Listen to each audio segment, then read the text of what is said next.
Hi guys, it's Megan from Skinny Fetalicious. I am just popping by today to talk to you about how to lose the belly fat.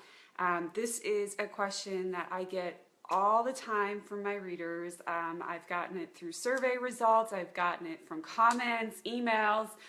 There seems to be a lot of women who are either in menopause or for whatever reason are struggling with their midsections and having a lot of their weight sitting right in their midsection. So today I'm going to give you 4 ways that you can start working on your midsection right now. These are awesome tips, and if you start them right away, I guarantee that you're going to see results, but you have to be consistent about them. So here they are.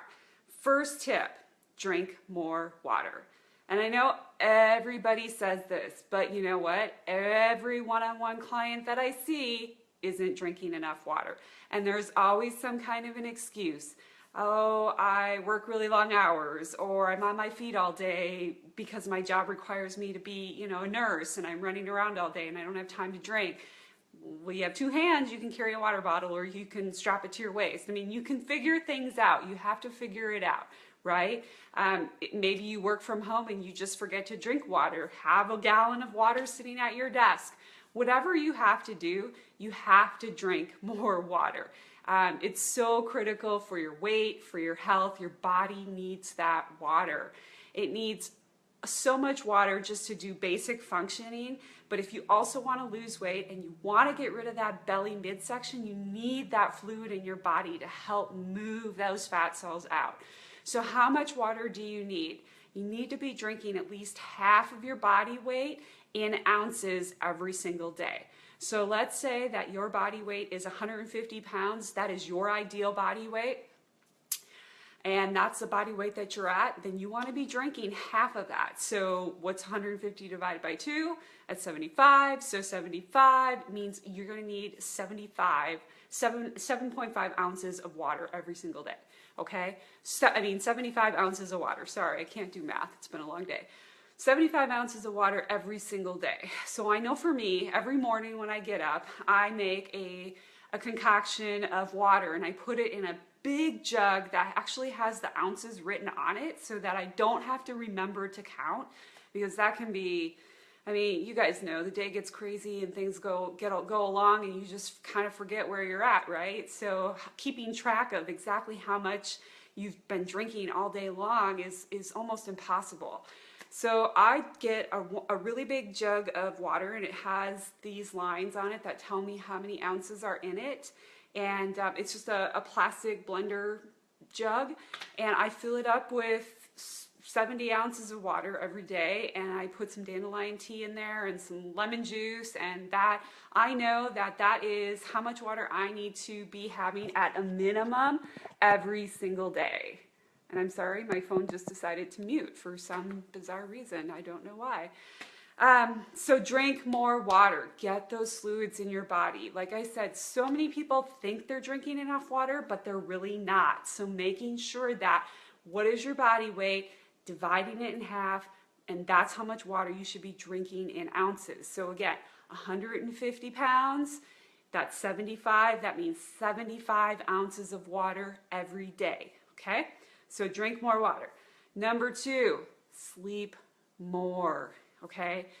I know that all of us want to be perfect, and we want to do our jobs perfect, and we want to have the perfect family and the perfect kids and do all the activities and have the perfect meals and everything in between. But you know what? Our sleep is sacrificing because of it. And I see this all the time. People are stressed out, maniacs on caffeine, and then they wonder why they have stomach fat. Okay? So when you're not sleeping enough, what happens? You get tired. Right? And so what happens when you get tired? You need more fuel to get through the day. And generally what I see with my one-on-one clients that I coach is they end up drinking more caffeine, and caffeine gives us a false sense of hunger because of the hormones that it releases in the body. And so then you want to eat more. So not only are you eating more for the energy that you're deprived of from not having slept enough, you're also eating more from these false hormone signals that are telling you you need to eat when in fact you don't. So if you could just get an extra 30 minutes of sleep 2 or 3 nights a week, it would have a huge impact on your ability to really lose weight, especially around that midsection, because that's where, middle-aged women and older, really, that's where the weight stays. The other thing is really look at your diet. And I can't tell you how many people come to me and say, I eat healthy. And then when we really start digging into what they're eating, not so healthy.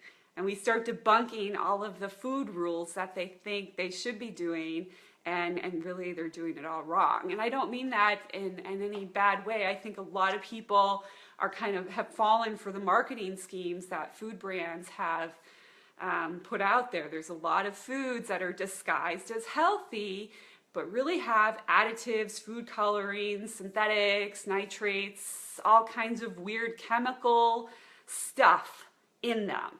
And those chemicals, when they come into your body does not know how to digest them.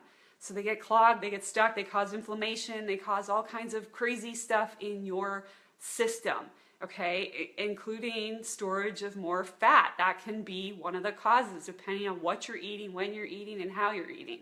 It just depends on person to person, your genetic makeup, what medical conditions you have, and what, things you're predisposed to. So there's a lot of different factors that go into why you're keeping the weight on and why you're not. But the one thing that you can really do to combat it is to really eat more whole foods. Get the processed stuff out of your diet. The things that you really need to watch out for: salad dressings, condiments, breads. Breads have tons of suspicious ingredients. Be leery of the bread aisle. I'm serious. Breads, any type of tortilla wraps, mayonnaise, anything in a box or bag that you're getting at the store, those things are all highly suspect. Canned goods, you may be buying canned vegetables and thinking they're good for you, or canned fruit, and they may have a ton of extra sugar, sodium, you name it, it's probably in there. So you really have to read the ingredient labels and really get all that stuff out of your diet. Those things cause hormone dysfunctions, they cause inflammation, they cause weight gain. So get them out of your diet and eat more real food. And then the last but not least tip, and this is the most important one, so listen up, and it goes along with the sleep: stress.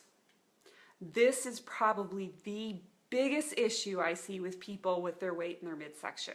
People who have weight in their midsection tend to have high anxiety, high stress. Now I say tend, because that's not all cases, obviously, but this is something that I think the vast population these days really needs to be on the watch out for. And this is something that happened personally to me several years ago.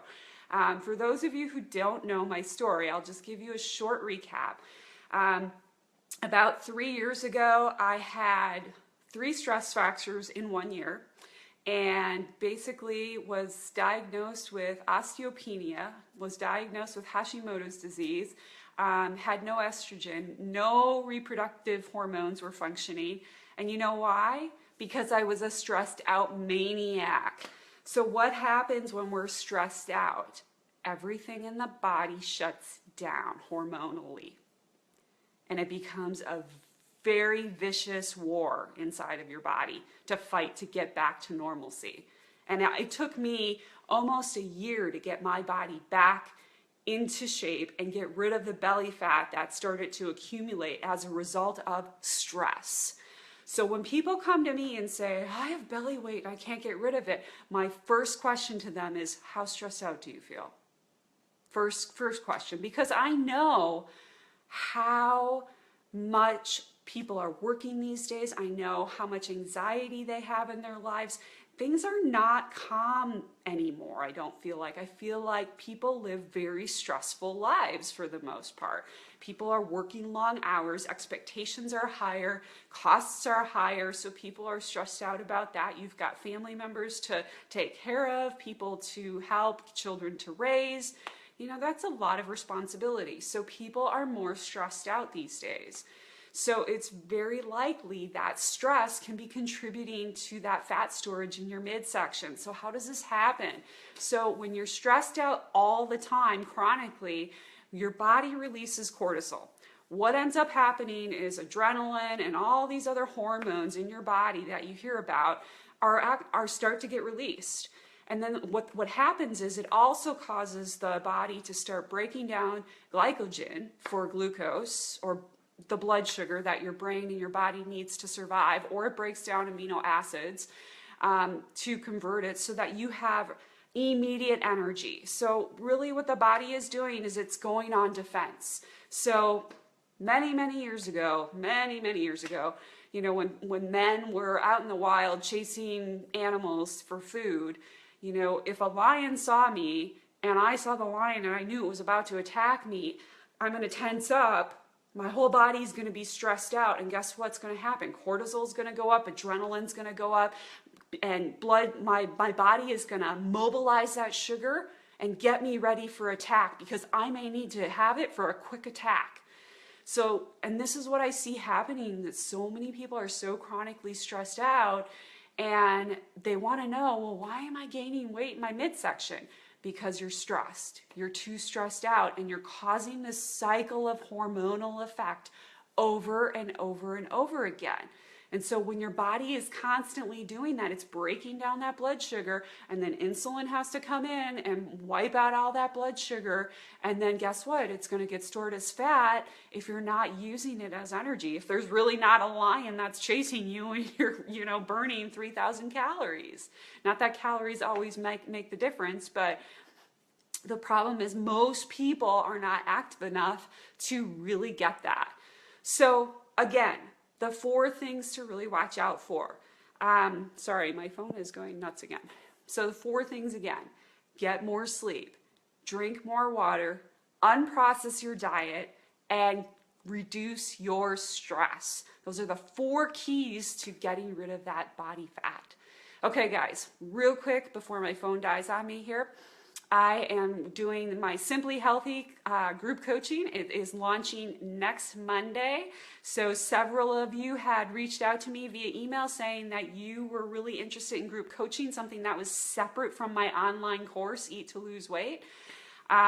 So I have responded by giving you guys a way to get into group coaching that is separate from the program. And this program is only $40, 6 weeks. So it's like $750 a week, I guess. I mean, that's less than $10 a week. So you get 6 group coaching phone calls. You get to meet other people who are struggling with the same issues you are. You get a healthy tip from me every single week.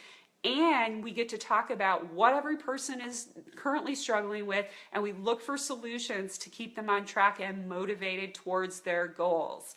So if you want more healthy tips like this, make sure you sign up, because there's only 8 people in the session. I will drop the link in this post so that you can register tonight.